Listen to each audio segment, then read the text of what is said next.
Hermanos, buenas noches con todos. Les saludamos de Civitas Day, Centro Cristiano para América Latina. Somos una promotora educativa cimentada, centrada en el Evangelio del Reino de Dios.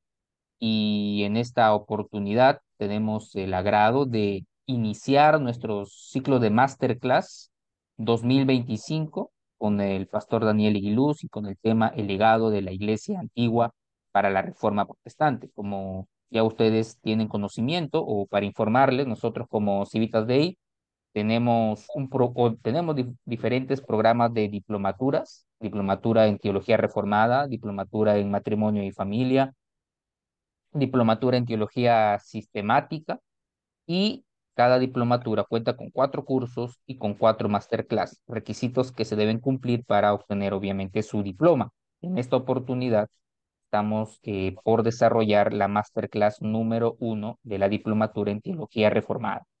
Así que de suma importancia estar atentos a esta masterclass para poder cumplir con el requisito correspondiente. Entonces voy a dar parte al pastor Daniel Aguiluz para que desarrolle esta primera masterclass por el tema el legado de la Iglesia Antigua para la Reforma Protestante. Antes de darle pase, pastor, de nuevo recordarles que va a haber un tiempo de disertación y luego vamos a tener un tiempo de preguntas y respuestas.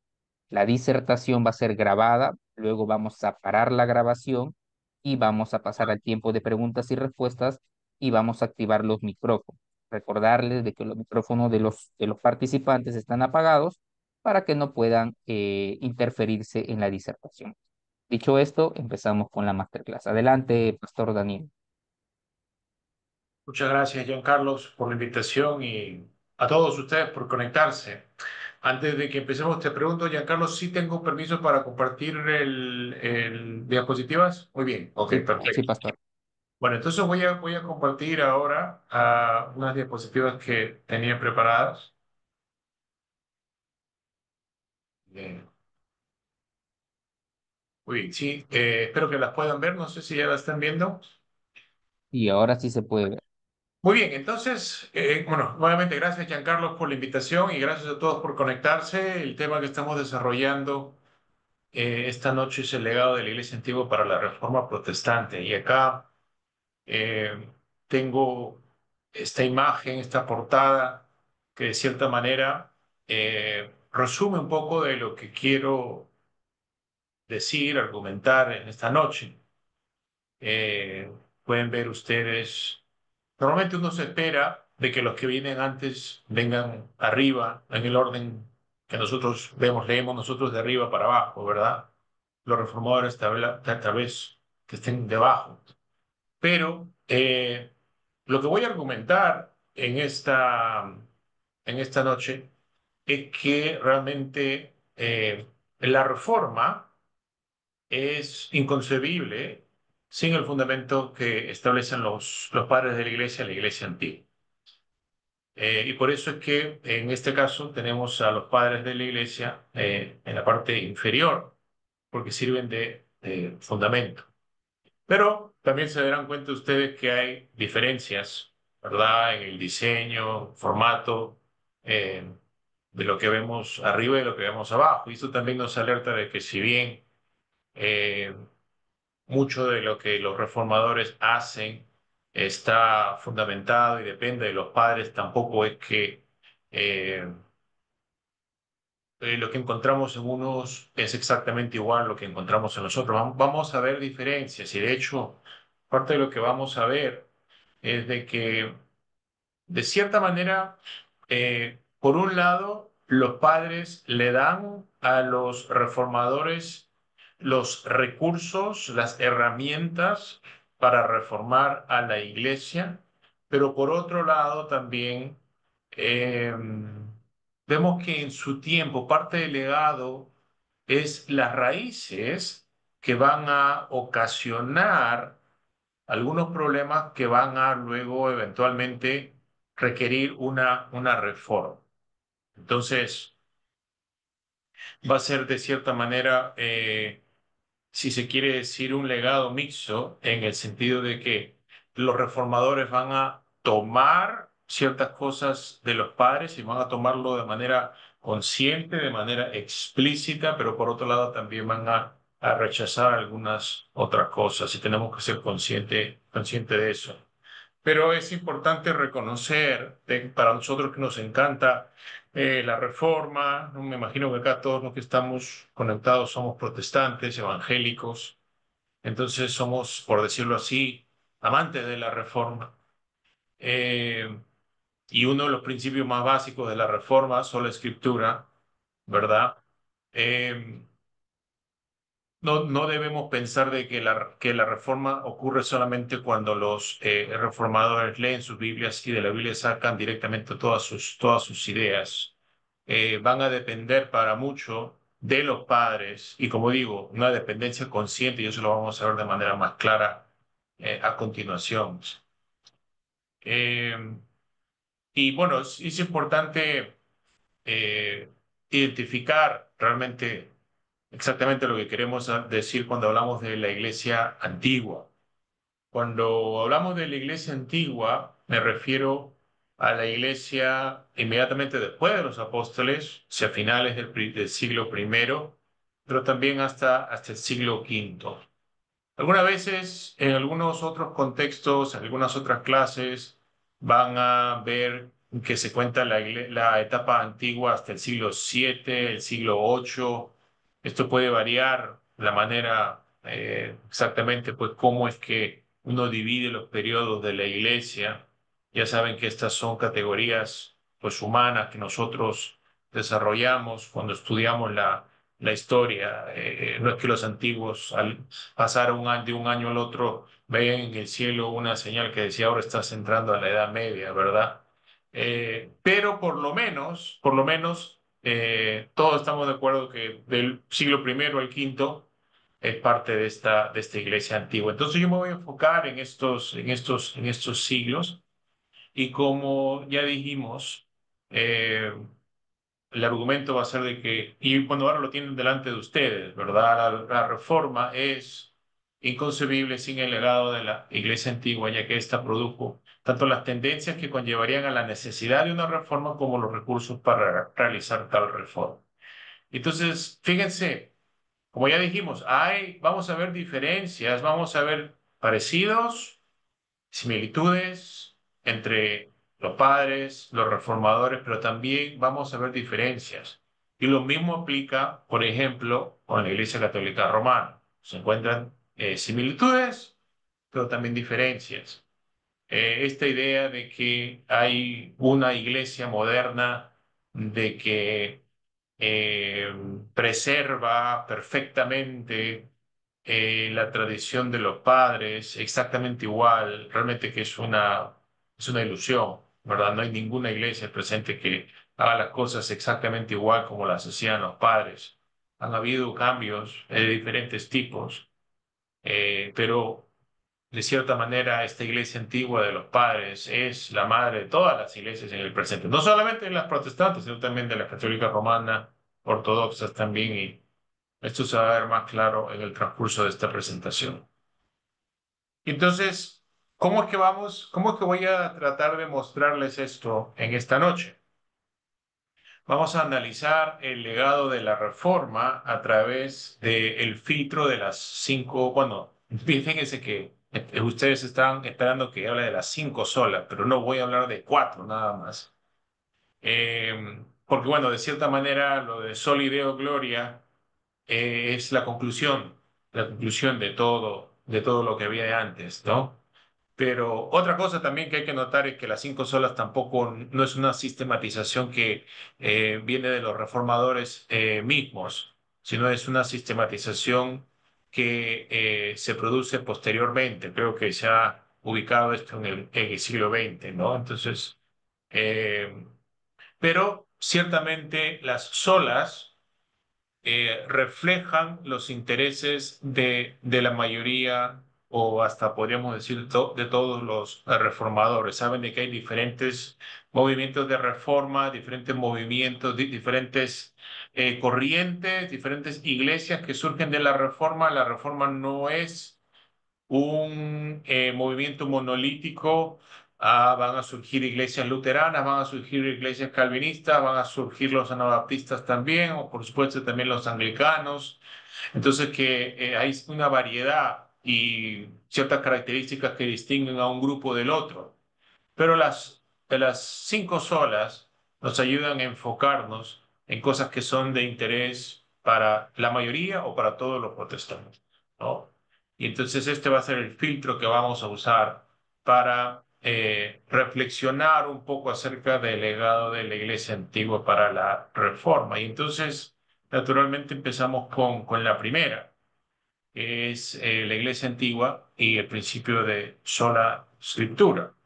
Y para empezar, pues tengo esta cita de Cirilo de Jerusalén, que un poco representa la actitud de los padres hacia la escritura.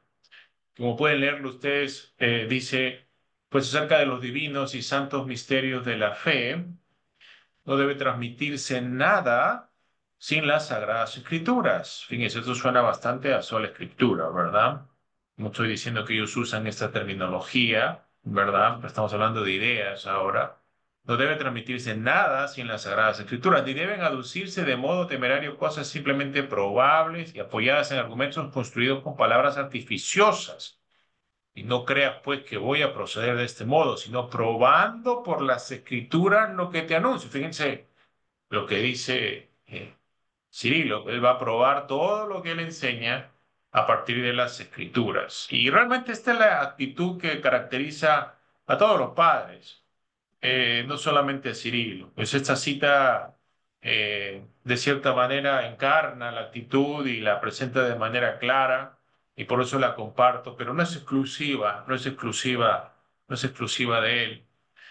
Sigue así él hablando y dice, pues esta fe a la cual debemos nuestra salvación no recibe su fuerza de los comentarios y de las disputas, sino de la demostración por medio de la Sagrada Escritura. Fíjense, entonces está claro aquí de que la estima eh, por la escritura de los padres es suma, ¿no? Es la más alta. Ellos entienden de que es la palabra de Dios, entienden de que todo lo que enseñan, todo lo practican, tiene que reflejar la enseñanza bíblica. Eh, pero acá también hay unas cosas que tenemos que considerar. Primero, que la Biblia que nosotros tenemos, la Biblia que nosotros tenemos, el canon protestante de 66 libros que usamos, no era la Biblia que recibieron los padres desde el inicio de la era patrística, fines del siglo primero. La Biblia principal de la iglesia en el primer siglo era pues, el Antiguo Testamento.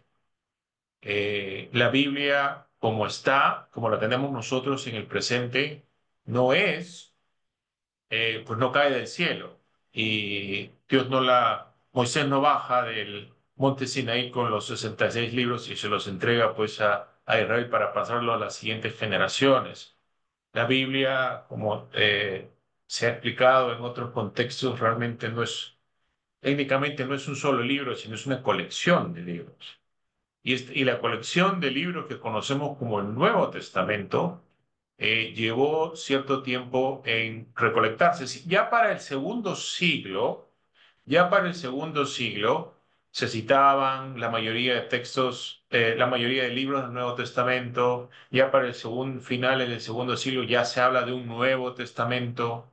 Las cartas, los cuatro evangelios, los libros de los Hechos, las cartas de Pablo, realmente nadie cuestiona, pero no hay un canon como tal con los 27 libros del Nuevo Testamento como tenemos nosotros.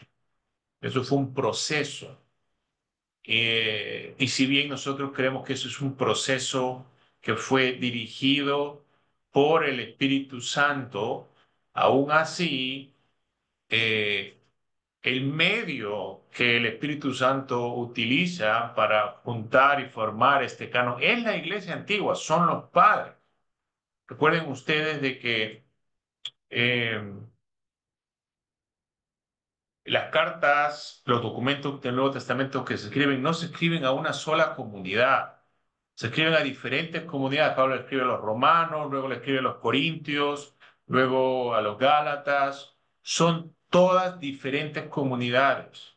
Al inicio del segundo siglo, fines del primero, no había ninguna comunidad que tenía todos los 27 libros. Los 27 libros, así como los tenemos ahora, son el resultado de el compartir que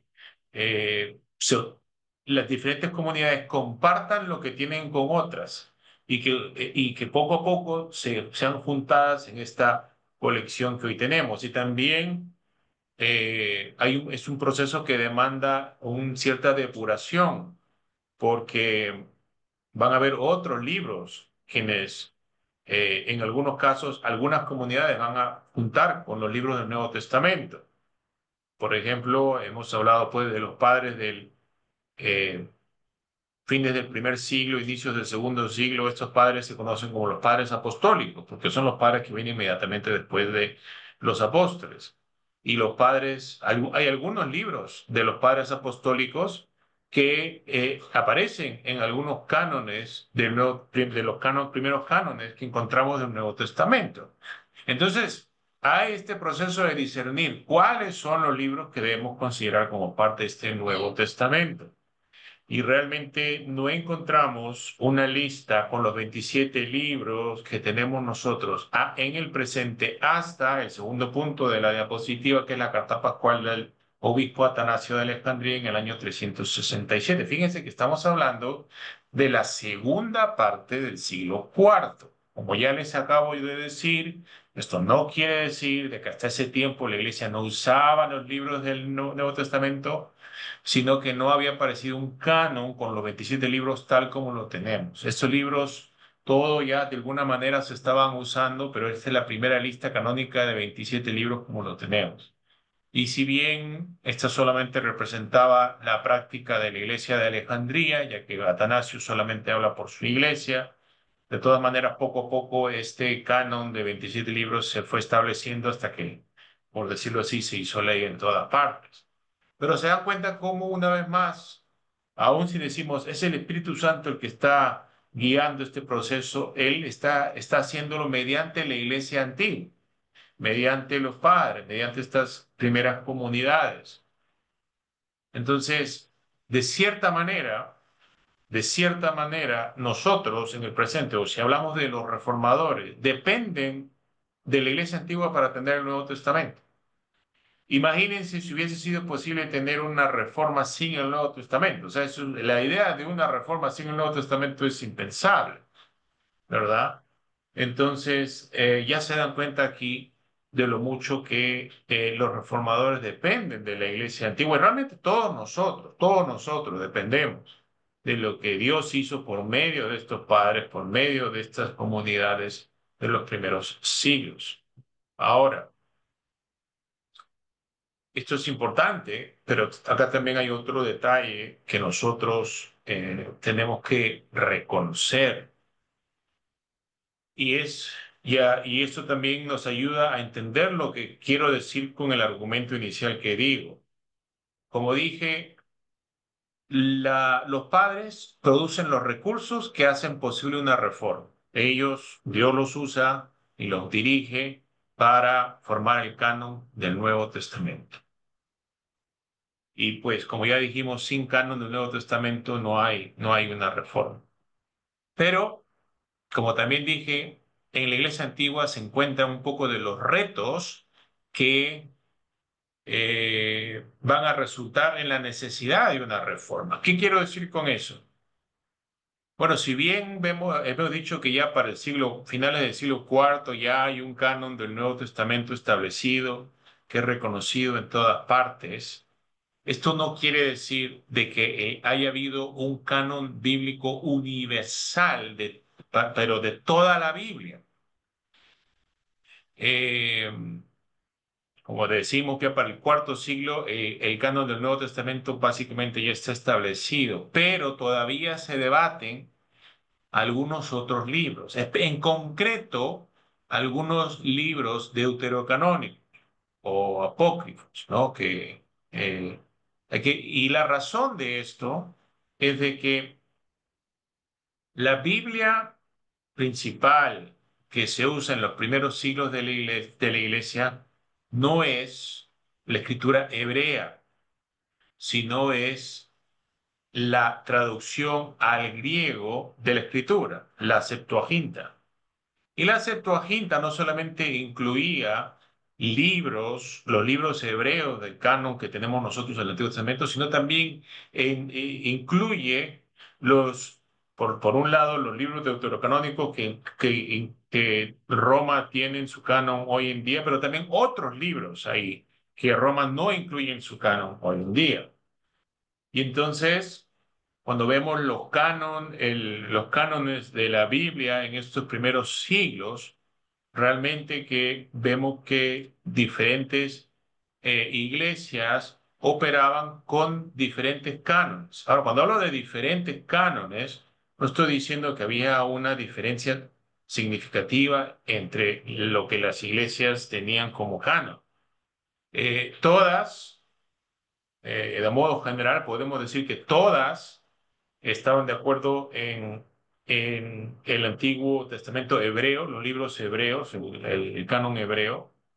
Para el final del siglo IV, también el Nuevo Testamento. La pregunta tiene que ver con cuáles de los libros deuterocanónicos, si se quiere decir, o apócrifos, se deben tomar. Y acá hay diferentes opiniones, diferentes prácticas. Entonces, fíjense que no hay un canon ecuménico universal. Ecuménico, cuando estoy hablando de ecuménico, estoy hablando de universal. Recuerden de que en el contexto de Iglesia antigua, el primer concilio ecuménico, como se conoce, tiene que ver con un concilio que representa a la Iglesia en todo el imperio. No hay un canon único de toda la Biblia, de todo Antiguo y Nuevo Testamento, que sea igual exactamente en todas partes, ¿no? Todavía hay diferencias acá y entonces esto va a ser importante para la reforma, porque los reformadores también van a debatir con Roma cuáles son los libros del canon. Entonces, y de hecho van a tomar diferentes posturas. La postura que toma eh, los reformadores representa a un grupo de padres, pero la postura que toma Roma también representa a otro grupo de padres. Porque como estamos diciendo, no había un solo canon en la iglesia antigua. Y eso es, si se quiere decir de esta manera, es uno de estos problemas que no se resuelven, que finalmente también van a ser debatidos en el tiempo de la reforma. Entonces, cuando hablamos del canon nuestro, realmente eso representa el canon protestante. Hasta el día de hoy. La iglesia, no, hasta el día de hoy, si hablamos de un canon verdaderamente universal, realmente hasta el presente no existe, porque los protestantes tienen su canon con 66 libros, la Iglesia Católica Romana tiene su canon con otros libros más, aunque tienen todo lo del canon protestante. Las iglesias ortodoxas tienen su canon, que no es exactamente igual al de la Iglesia Católica Romana. Ellos agregan otros libros, como Tercero de Macabeos. Eh, entonces, y luego hay otros cánones, como el de la iglesia en Etiopía, que tienen otros libros que nadie más tiene. Entonces, esto es algo que también nos ayuda a entender por qué que estos asuntos se debaten en la reforma, porque no hay realmente un acuerdo completo, universal, en estos primeros siglos.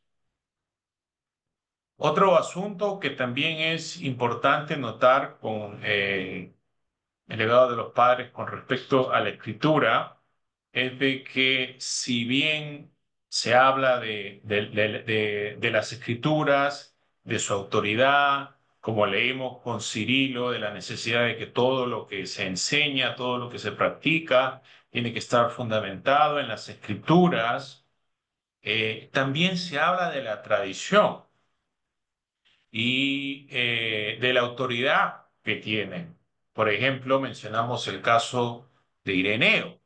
Ireneo, en su lucha contra los herejes gnósticos que tomaban las escrituras y las torcían, él hablaba de la necesidad de seguir la tradición que las iglesias han recibido de parte de los apóstoles. Y entonces, la iglesia de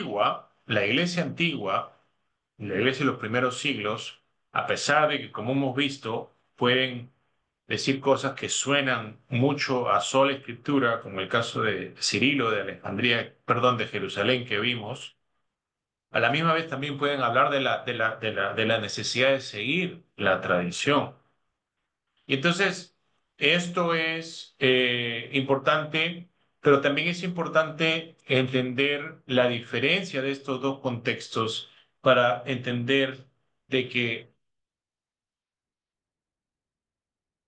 a ver, ¿cómo lo digo? Lo que pasa es de que un apologista romano, por ejemplo, puede citar a un padre para tratar de que habla de la necesidad de seguir a la escritura y la tradición. Y eh, ellos queriendo decir, miren, aquí están, los padres creían esto. Por ende, también en el presente tenemos que también seguir la escritura junto con la tradición. El problema con hacer este tipo de aplicaciones es de que muchas veces no notamos de que lo que los padres de los primeros siglos querían decir con tradición apostólica no es lo mismo que Roma quería decir en el siglo XVI. Por ejemplo, había citado yo el caso de Ireneo. Ireneo, cuando habla acerca de la fe que las iglesias habían recibido de parte de los apóstoles por medio de la tradición.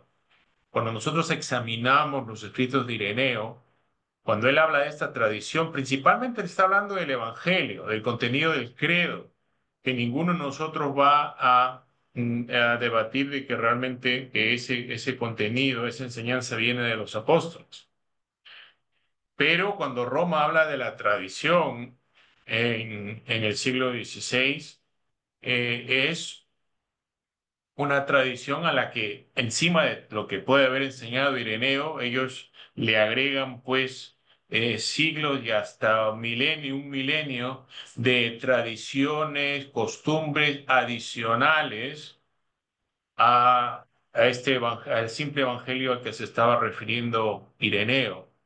Entonces, es verdad que los padres hablan de la necesidad de seguir a la escritura junto con la tradición, pero me parece de que si vemos en el contexto, vamos a ver de que la diferencia entre esta tradición y la escritura no hay realmente diferencia. En esencia están entregando la misma fe, la misma enseñanza problema en el tiempo de la Reforma es que los apologistas romanos van a querer seguir usando este lenguaje de los padres, pero lo que ellos quieren, lo que ellos dicen con la palabra tradición, a lo que se refieren es algo ya diferente a lo que eh, pues decían los padres en los primeros siglos.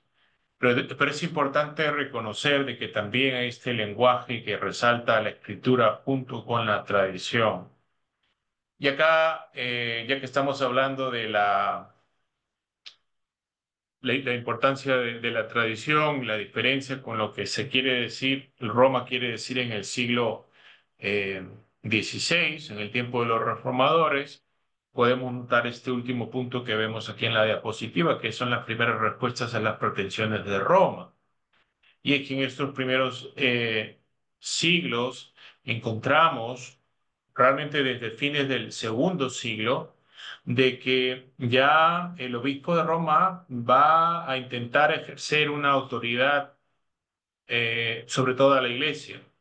En este caso muy curioso, ¿no? Interesante del debate del obispo Víctor de Roma con los obispos asiáticos. centrados en Éfeso acerca de cuándo se debía practicar la Pascua de Resurrección, la Pascua. Luego en el siglo III, este debate entre el obispo Esteban de Roma y los obispos africanos acerca de qué hacer con con el bautismo de los herejes. Y en ambos casos el obispo de Roma pretende comulgar a iglesias enteras fuera de Italia que sigan una línea diferente, pero vemos de que estas primeras iglesias también rechazan estas pretensiones y siguen lo que ellos creen que son las tradiciones apostólicas que han recibido. Entonces, para qué observo esto?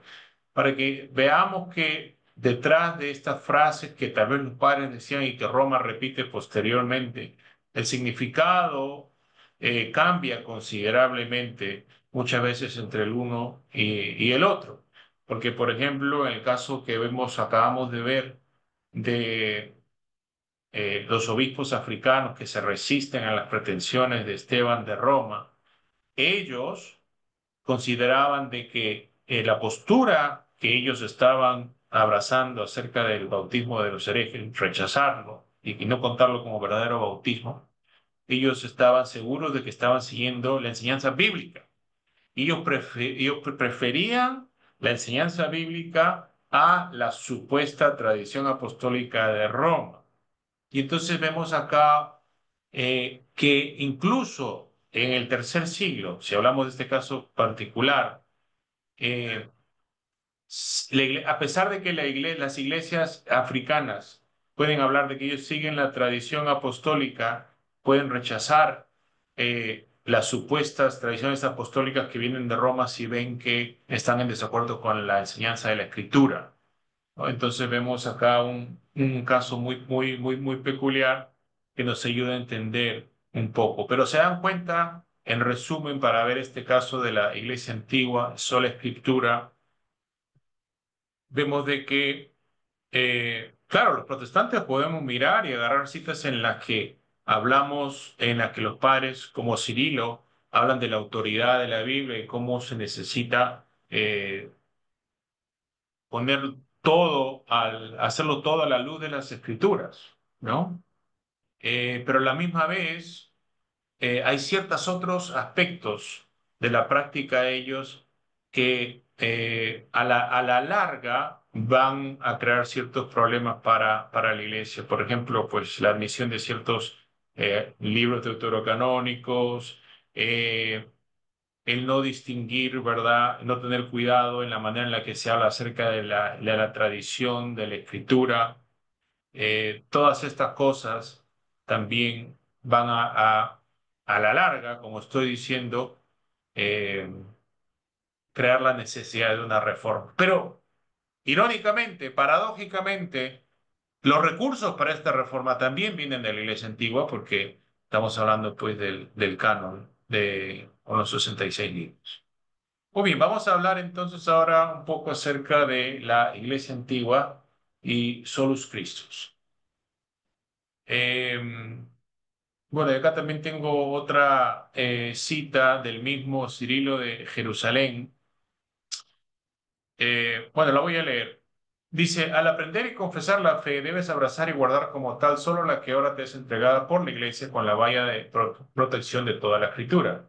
Pero, puesto que no todos pueden leer las Escrituras, a unos se lo impide la impericia y a otros sus ocupaciones, para que el alma no perezca por la ignorancia, resumimos en pocos versículos todo el dogma de la fe. Y cuando hablan de resumir en unos pocos versículos todo el dogma de la fe, están hablando del credo, están hablando de las confesiones primeras de la fe cristiana. Dice, considera cuando sea oportuno la luz de las Sagradas Escrituras el contenido de cada una de sus afirmaciones. Ese resumen de la fe no ha sido compuesto por los hombres arbitrariamente, sino que seleccionadas de toda la Escritura, las afirmaciones más importantes componen y dan contenido a una única doctrina de la fe. Y así como la semilla de mostaza desarrolla numerosos ramos de un grano minúsculo, también esta fe envuelve en pocas palabras, como en un seno, todo el conocimiento de la piedad contenido tanto en el Antiguo como en el Nuevo Testamento.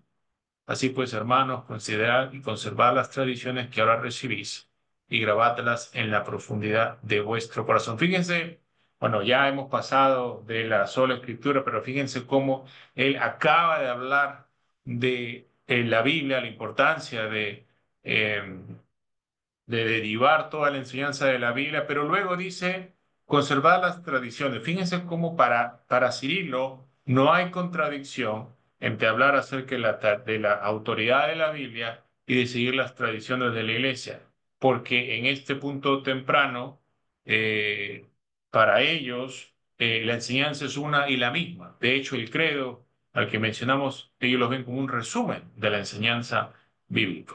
Bueno, ¿para qué cito esto? ¿Para qué mencionamos pues el credo en relación a Solus Christus? Y es lo siguiente, de que desde el comienzo, la Iglesia ha reconocido que el centro de su fe, de su confesión, de su enseñanza, está en la persona y en la obra del Señor Jesucristo. Tenemos estos credos antiguos que ustedes los pueden estudiar, el apostólico que se llama, eh, que curiosamente parece ser posterior a este otro credo que menciono, que es el credo niceno. El credo niceno, que técnicamente podría llamarse constantinopolitano, porque en la versión final es el resultado del segundo concilio ecuménico.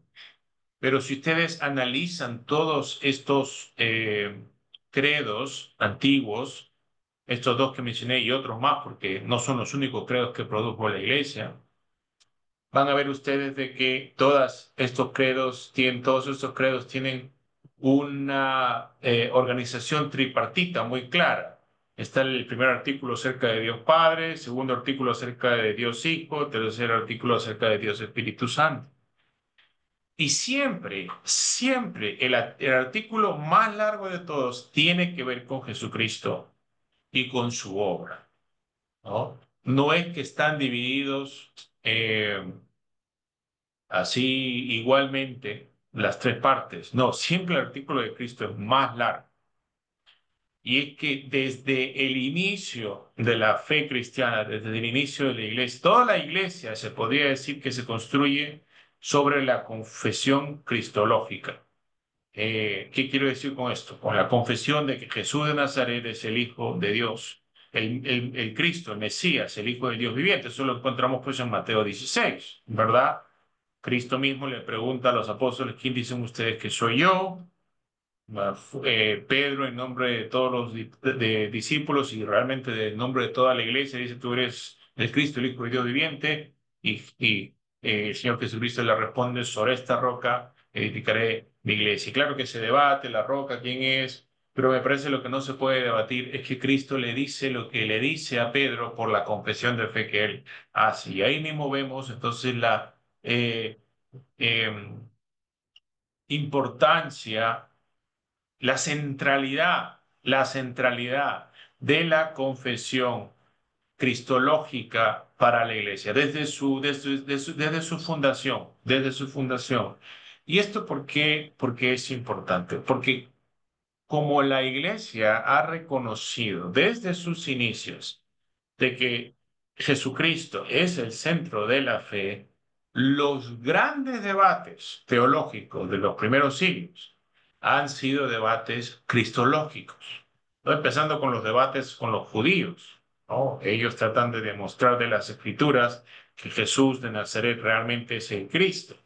Pero luego, después de eso, cuando surgen las herejías, por ejemplo, mencionamos ya anteriormente a los gnósticos en relación con Ireneo, van a surgir otro tipo de herejías. Siempre la defensa más intensa de parte de la Iglesia ortodoxa, de la Iglesia apostólica, va a ser con respecto a la enseñanza de Cristo, porque hay esta comprensión de que todo el edificio está edificado sobre esto. Y entonces, fruto de estos debates, es que vamos a obtener estas fórmulas clásicas de la ortodoxia, fórmulas cristológicas trinitarias. Por ejemplo, dando un ejemplo en esta presentación bastante corta, vemos desde Nicea, que como estábamos hablando pues con eh, Giancarlos, antes de empezar esta presentación, estamos celebrando este año el aniversario 1700. ¿Qué hace Nicea para la ortodoxia cristiana? Nos da esta fórmula que nos dice que el Hijo es homoousios, o sea, es de la misma esencia, de la misma sustancia que el Padre, es de una misma divinidad. Y realmente esta es la clave para el desarrollo de la fórmula clásica de la Trinidad, el decir de que creemos en un Dios que existe en tres personas distintas pero inseparables, que comparten una misma esencia, una misma sustancia, ¿no? Entonces, no estamos diciendo de que la palabra Trinidad empieza a manejarse a partir de Nicea, no, desde antes ya se hablaba de una Trinidad, pero la manera en la que se explicaba podría variar y es realmente a partir de Nicea que obtenemos nosotros estas frases que se van a convertir en las marcas de la ortodoxia, ¿no? Esto como pongo acá en la diapositiva, las fórmulas clásicas. Una sola esencia, una sola naturaleza, una sola sustancia en tres personas.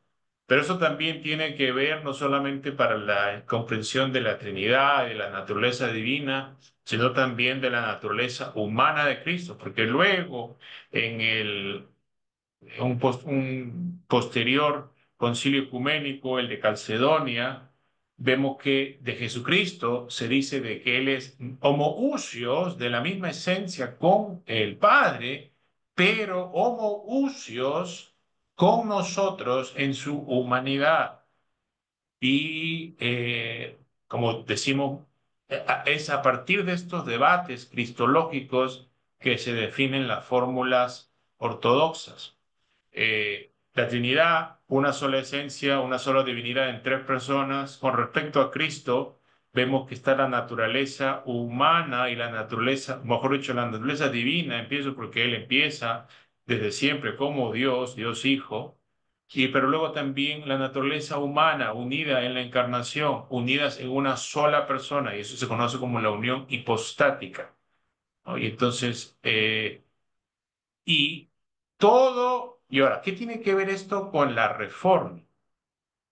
Todo el sistema soteriológico de la reforma, la doctrina de la justificación, la doctrina de la santificación, de la glorificación, de la salvación en general, toda la soteriología protestante, no solamente estoy hablando de calvinista o reformada, sino luterana, de todo tipo.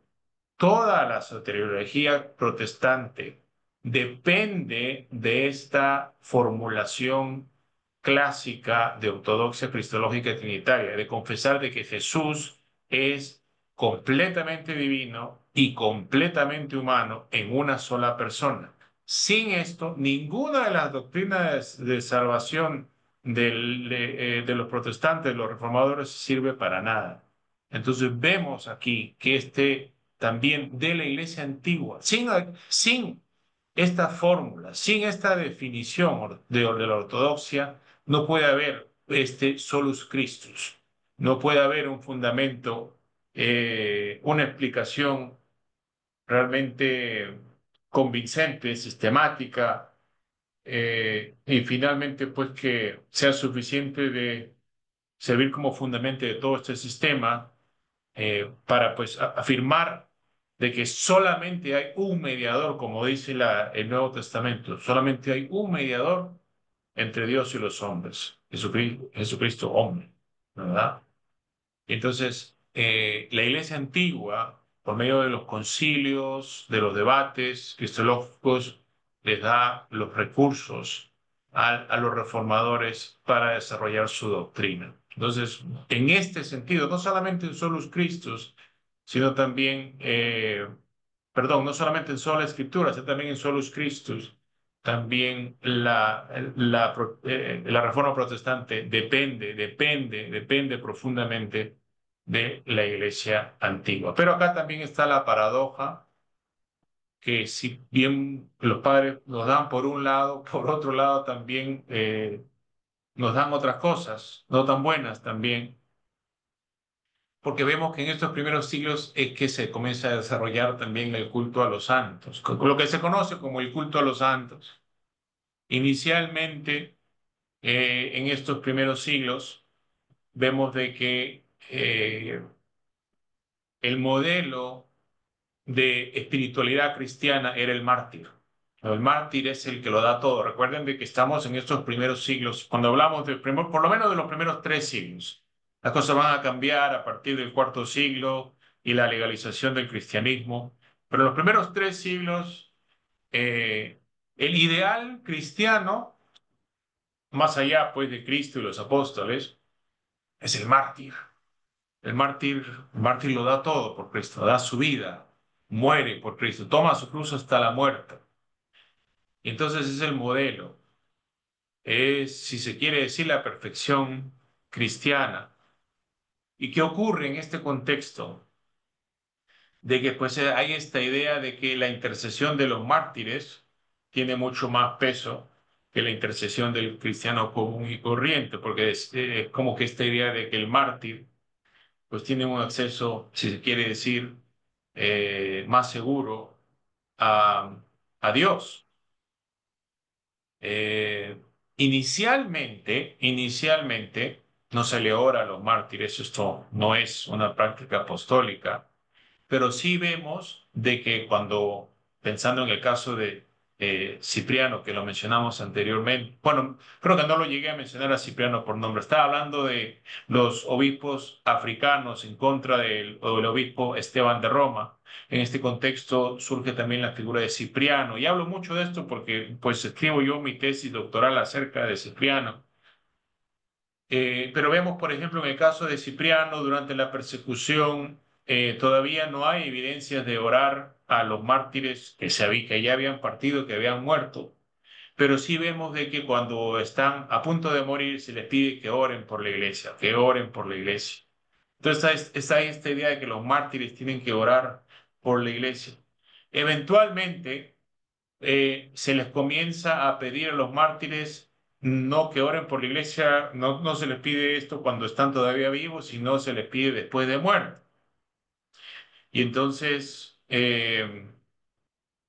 eventualmente, no solamente van a ser los mártires, porque ya después cuando se termina la persecución, vamos a ver de que, eh, pues no había, eh, sin poder haber la posibilidad del martirio, ya cuando el cristianismo es legalizado, entonces surgen los monjes, ¿no? Y los monjes son los nuevos santos, por decirlo así.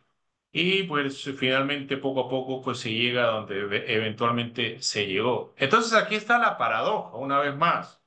Por un lado, los padres nos dan a, la base teológica para Solus Christus, pero por otro lado, vemos que en estos primeros siglos se inicia lo que se conoce como el culto de los santos, ¿no? Empezando con la reverencia que se tenía por los mártires, pero eventualmente también a orar por ellos después de la muerte y luego también a otros cristianos sobresalientes. Entonces, obviamente después de eso, la devoción a María y otras cosas, pero también, pero empieza de eso de esta manera. Entonces, acá está un poco de este legado mixto que encontramos. Bueno, acá tengo una cita de Lutero simplemente para mostrar cómo la soteriología protestante depende completamente de la doctrina patrística de Cristo. Por ejemplo, acá dice Lutero, ¿qué quiere decir esto? Es decir, el segundo artículo del credo, creo en Jesucristo, el Hijo de Dios. Bueno, acá dice la respuesta Lutero, creo que Jesucristo, verdadero Dios, engendrado del Padre en la eternidad y también verdadero hombre nacido de la Virgen María, es mi Señor. Va a seguir diciendo él, yo lo voy a leer, pero fíjense cómo todo se construye sobre esta primera afirmación, que acá Lutero básicamente está citando a los padres. Verdadero Dios, eso viene del credo, engendrado del Padre en la eternidad, esto viene también de la fórmula cristológica de Calcedonia, Lo siguiente también viene de ahí, también verdadero hombre. Bueno, realmente engendrado al Padre antes de todos los siglos, eso viene de la primera versión de Nicea, pero también se repite posteriormente y se añade lo de verdadero hombre nacido de la Virgen en relación al concilio de Calcedonia también. Y es en base de todo esto que él pues agrega, este Salvador es mi Señor, que me ha redimido a mí, hombre perdido y condenado, y me ha rescatado y conquistado de todos los pecados, de la muerte y del poder del diablo, no con oro o plata, sino con su santa y preciosa sangre y con su inocente pasión y muerte. Y todo esto lo hizo para que yo sea suyo y viva bajo él en su reino, le sirva en justicia, inocencia y bienaventuranza eterna, así como él resucitó de la muerte y vive y reina eternamente. Esto con toda certeza, esto es con toda certeza verdad. Muy bien, entonces, Iglesia Antigua y Sola Fide también. Vamos a avanzar un poco más rápido porque vemos que está pasando el tiempo. Acá vemos una cita de Ireneo, ya lo mencionamos anteriormente a Ireneo. Dice Ireneo, así pues, por temor a cosas semejantes, nosotros debemos mantener inalterada la regla de la fe y cumplir los mandamientos de Dios creyendo en Él, temiéndole como Señor y amándole como a Padre. Por lo tanto, un comportamiento de este estilo es una conquista de la fe, pues como dice Isaías, si no creéis, no comprenderéis. La fe nos es concedida por la verdad, pues la fe se fundamenta en la verdad. Fíjense un poco acá, se dan cuenta cómo él habla de la importancia de la fe, la salvación viene por medio de la fe, pero también vemos que él habla de cumplir los mandamientos de Dios. Él habla, pues, sigue en su demostración. Ahora bien, puesto que la fe sostiene nuestra salvación, fíjense lo que dice, la fe sostiene nuestra salvación. Es necesario prestarle mucha atención para lograr una auténtica comprensión de la realidad. Entonces, vemos acá un poco de lo mismo. Leemos esta afirmación y decimos, ah, bueno, acá está sola fide. Bueno, pero al menos si solamente leemos eso, podría dar esa impresión. Pero si leemos el párrafo anterior, las líneas anteriores, mejor dicho, vamos a ver de que él también habla de la necesidad de hacer buenas obras. Entonces, vemos, vemos esto de que claramente se presenta de que la salvación depende de la fe. El mismo credo, ¿no? Cuando dice que creemos. Eh, este es el fundamento del cristianismo, ¿no? Esta fe que se recibe. Y de hecho, fíjense cuando en el concilio, en el credo niceno-constantinopolitano, dice, creemos en un solo bautismo para el perdón de los pecados. Fíjense cómo eh, el bautismo se conecta con la fe. En el bautismo uno acepta la fe de la iglesia, resulta en el perdón de los pecados. Podríamos ver una conexión aquí con sola fide, pero como acabo de decir, hay un énfasis igualmente fuerte en la necesidad de las buenas obras. Es necesario hacer buenas obras después de ser bautizado. La relación exacta entre la fe y las obras se afirma la necesidad de las dos cosas, pero ¿cuál es la relación exacta entre una y otra?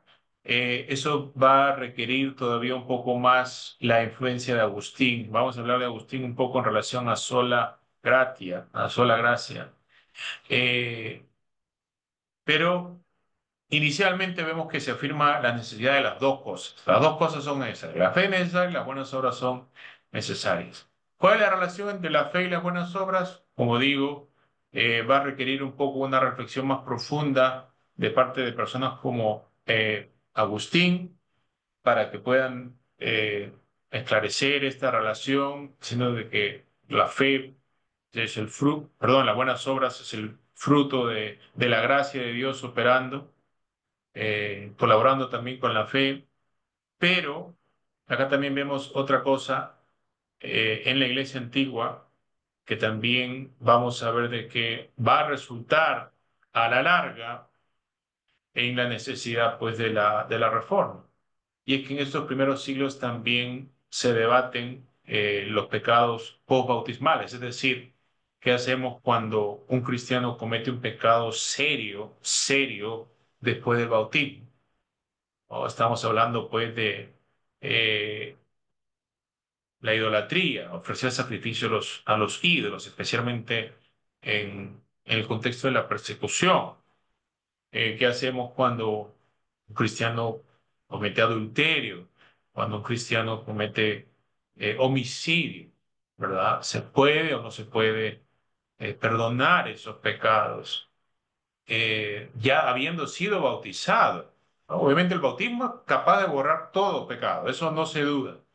El bautismo es capaz de borrar todo pecado. El debate que surge en estos primeros siglos es qué pasa con pecados graves que se hacen después del bautismo, ¿no? Y entonces vemos acá que también la iglesia comienza a desarrollar la práctica de la penitencia, ¿no? Un periodo de disciplina, de arrepentimiento, en la que el miembro de la iglesia tiene que mostrar, lamentarse por su pecado, una verdadera contrición de corazón.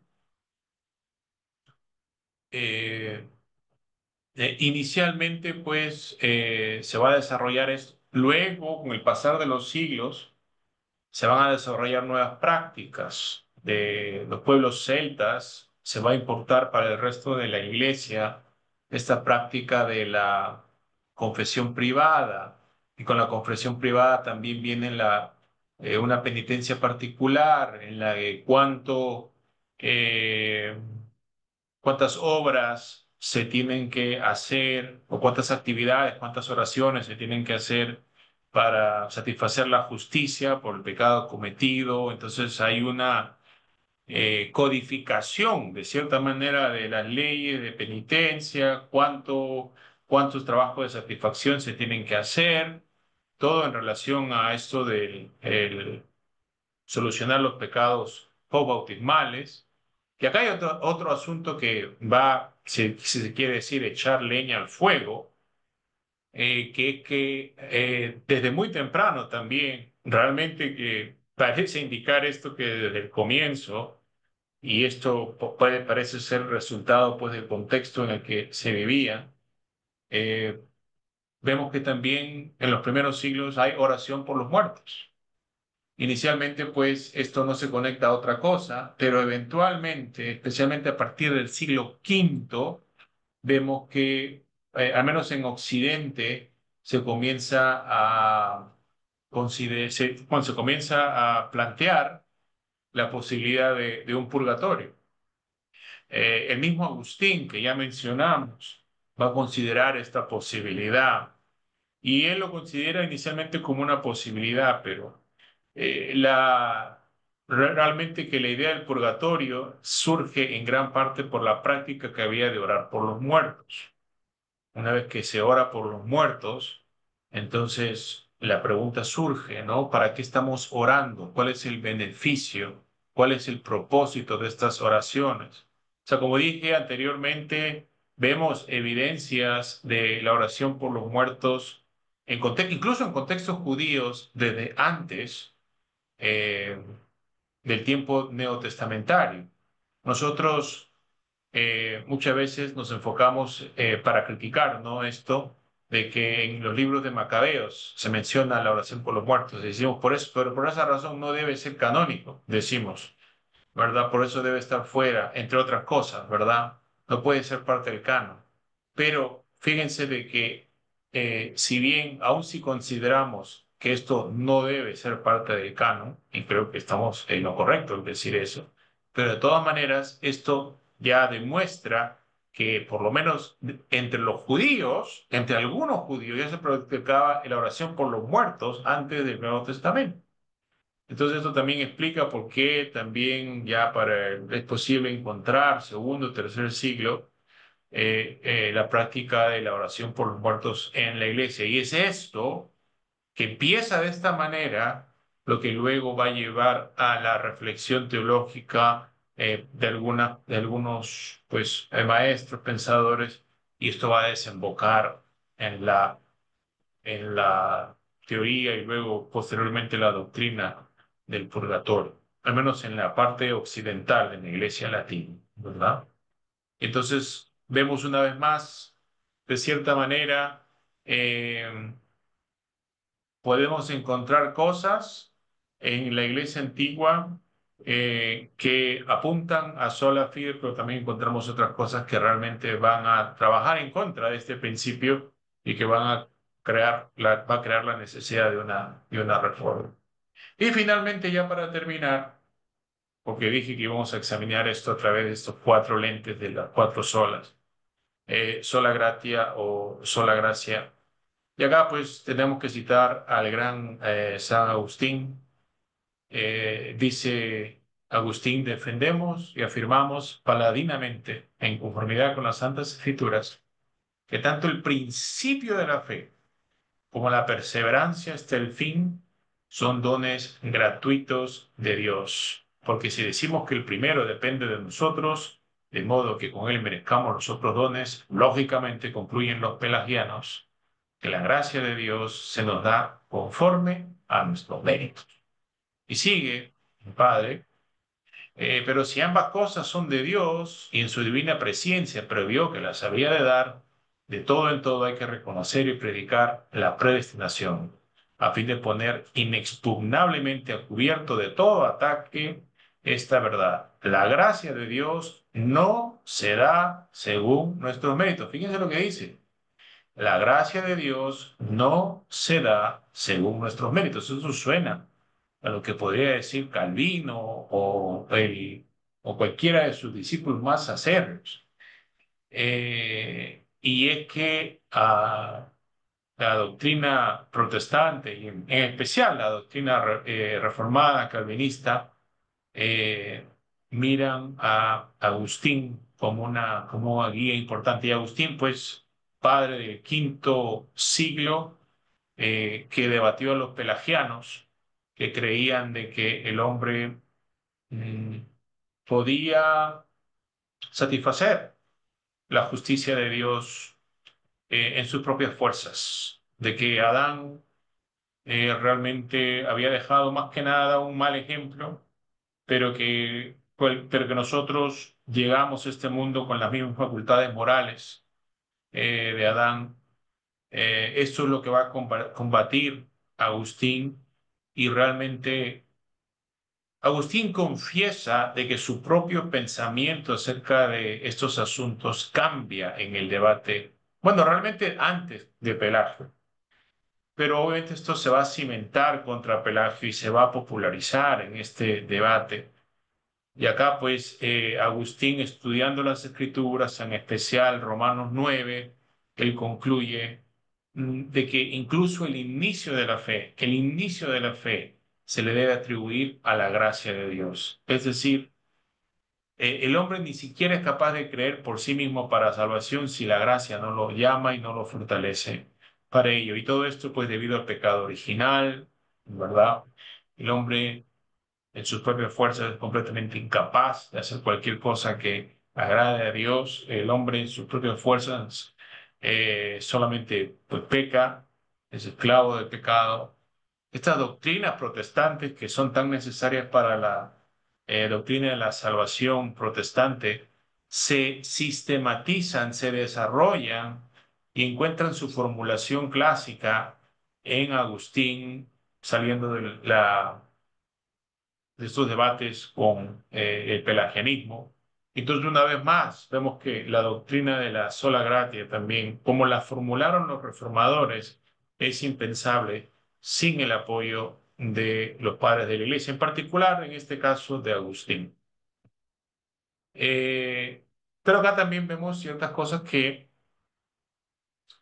son dignas de observar, ¿no? Por ejemplo, el segundo punto que ven acá, que la predestinación agustiniana nunca llegó a ser adoptada totalmente por el consenso universal. ¿Esto qué quiere decir? De que si bien Agustín influyó en gran parte para la iglesia del futuro, en especial pues para la iglesia medieval, la iglesia occidental, entre el siglo sexto y el siglo XV, vemos de todas maneras de que esto no quiere decir de que la iglesia lo sigue a Agustín en todo lo que le enseñó. Esta idea de la doble predestinación es condenada repetidamente en la Iglesia universal, y hay cierto debate acerca de exactamente lo que Agustín quería enseñar acerca de esto. Pero para el tema que estamos nosotros viendo, tenemos que reconocer de que eh, sin el legado de Agustín, en este caso, las doctrinas protestantes de la salvación también realmente que son impensables. Y realmente para demostrar esto, yo les recomiendo, si todavía no lo han hecho, lean ustedes, por ejemplo, la institución de Calvino, eh, las secciones que tienen que ver con la soteriología y cuánto cita el Agustín para demostrar todas las cosas que está enseñando. Entonces, en conclusión, la reforma no se puede explicar sin referencia a la iglesia antigua. Por un lado, la iglesia antigua produce las tendencias que conllevan a la necesidad de una reforma. Ya vimos que se practican ciertas cosas que son problemáticas, la oración por los muertos, la intercesión de los santos, eventualmente la doctrina del purgatorio, que como ya dijimos, Agustín, a pesar de todo, lo mucho que él contribuye, él sí considera que es posible que haya algo como un purgatorio. Eh, entonces vemos que esto recibimos de la iglesia antigua, aunque no nos guste, y aunque la forma que tomen en estos primeros siglos no sea igual a lo que veamos en el tiempo de la Reforma, no es lo mismo a lo que reaccionan los reformadores.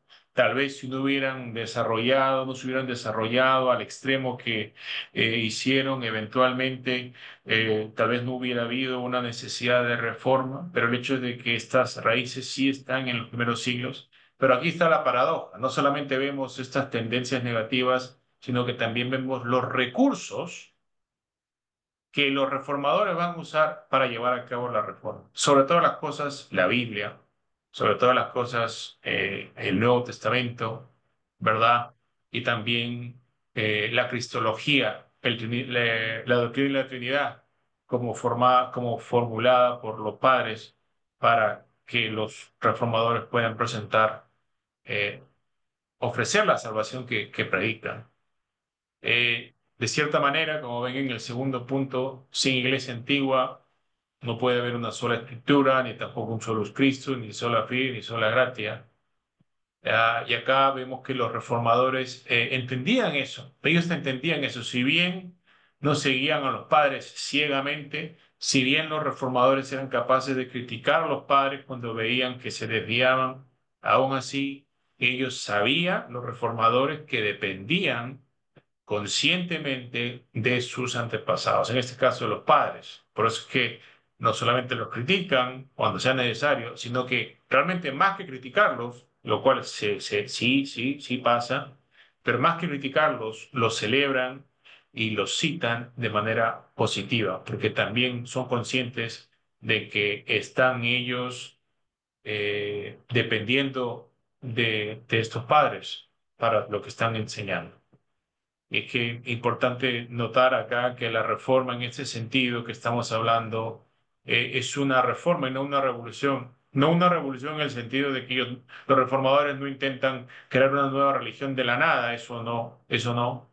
Ellos quieren reformar, es decir, corregir, eh, depurar los errores que fueron surgiendo con el transcurrir de los siglos para volver a una forma de cristianismo más pura, pero para llegar a esta forma de cristianismo más pura, ellos también dependieron del testimonio de los padres, ¿no? Y creo que para terminar, creo que también deberíamos nosotros seguir el ejemplo de los reformadores y no solamente ser estudiantes de la Escritura, por sobre todas las cosas, obviamente solo la Escritura, la Biblia es la palabra de Dios y solo la Biblia, ¿verdad?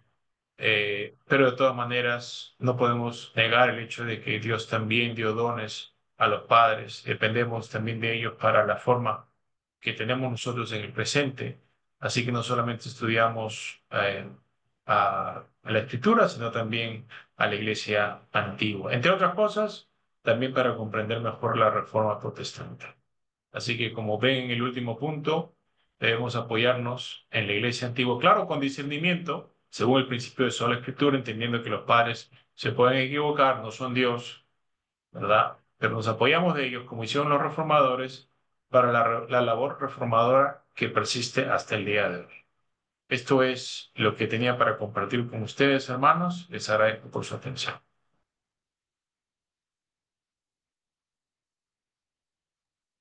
Gracias, Pastor Daniel, por este tiempo. Antes de pasar al tiempo de preguntas y respuestas, me gustaría, Pastor, que se pueda presentar. Tal vez hay algunos de los hermanos que están aquí que aún no lo conoce. Me gustaría saber algo de su familia, el ministerio que viene desarrollando acá en Perú, Pastor. Sí, muy bien. Gracias, Giancarlos. Mi nombre es Daniel Aguiluz, soy peruano, norteamericano, tengo doble nacionalidad, nací y me crié acá en el Perú, pero me mudé a los Estados Unidos cuando tenía 18 años, ahora tengo 44, así que he vivido la mitad de mi vida en un lado y en otro, la otra mitad en otro. Allá en los Estados Unidos fue donde completé mi formación teológica. Bueno, realmente allá también empecé a seguir al Señor como un discípulo. Eh, Fui criado inicialmente en la iglesia católica romana, pero después vine a la iglesia evangélica. Bueno, y he estado por diferentes iglesias, pero estoy ordenado también, soy un ministro ordenado en una denominación presbiteriana en los Estados Unidos.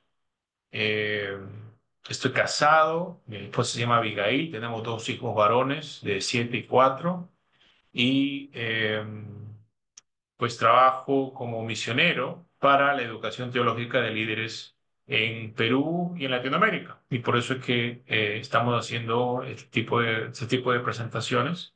Enseño en diferentes seminarios, por eso van a ver mi cara seguramente por diferentes lados, pero la idea pues es fortalecer a la iglesia por medio de la formación teológica. En el caso mío, mi doctorado lo hice en, como ya mencioné, Cipriano, la iglesia antigua, tercer siglo en particular, y por eso es que enseño de la historia de la iglesia. Mucho interés en la iglesia antigua, pero también como protestante también en la reforma. Y por eso es que también he compartido esta pequeña presentación con ustedes. Espero que haya sido de bendición. Gracias, Pastor. Bien, permítanos también presentarnos a nosotros. Nosotros somos Civitas Day, Centro Cristiano para América Latina, y somos una promotora educativa cimentada, centrada en el Evangelio del Reino de Dios. Y les invitamos a que nos puedan seguir en nuestras diferentes redes sociales, en Facebook, YouTube y Instagram también, para cualquier novedad, actividad, curso que estaremos promoviendo. Puedes unirte también a nuestra comunidad en WhatsApp para que no te puedas perder los links de estas transmisiones, de estas masterclass, webinar que venimos desarrollando periódicamente. También informar que estamos ya a vísperas de iniciar un nuevo ciclo de cursos de abril y mayo de 2025. Tres cursos. Doctrinas, Hombre y el Pecado, que lo estará impartiendo el pastor Samuel Alonso. Este curso forma parte de la diplomatura en Teología Sistemática. También estará el curso de Doctrinas de la Gracia, que estará compartiendo el pastor Alex Torres. Este curso forma parte precisamente de la diplomatura en Teología Reformada. Ya hemos tenido la primera masterclass el día de hoy. Y también estaremos dictando el curso de Consejería Familiar, que estará siendo impartido por el pastor José Ramírez. ¿Sí? Este curso forma parte de la diplomatura en matrimonio y familia. Así que, hermanos, pueden inscribirse en estos cursos, puedes llevarlo ya sea como parte de la diplomatura o puedes llevarlo también como curso libre. Así que, hermanos, les invito a que puedan considerarnos como parte de su formación teológica. Queremos complementar su educación teológica y que todo sea para la gloria de Dios. Bien, hermanos, entonces vamos a ir cerrando esta transmisión y vamos a pasar al tiempo de preguntas y respuestas, agradeciéndole, Pastor Daniel, por su tiempo de enseñanza. Realmente es de bastante utilidad para nosotros. Gracias, Pastor. A ustedes.